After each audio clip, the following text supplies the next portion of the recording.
This video is going to talk about graphing a function of the form f of x equals ax squared. So if we have the function f of x equals 3x squared, the parent function to this graph, or to that function, is y equals x squared. And then we know y equals x squared looks like a little bit like this.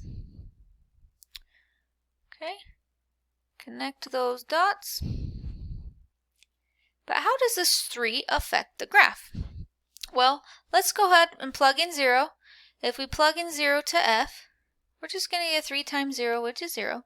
So we're still going to have the point 0, 0. Let's plug in 1 and see what happens. Now we're going to get 3 times 1.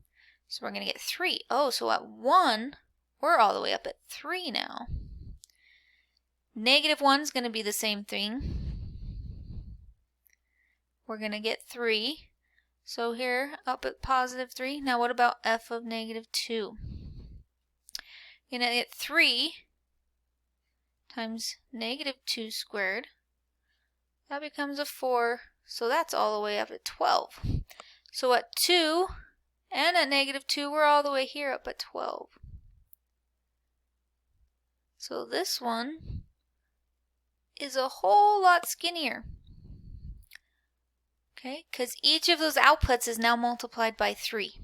So we just increase from our parent graph each of our outputs by 3, and we get our graph.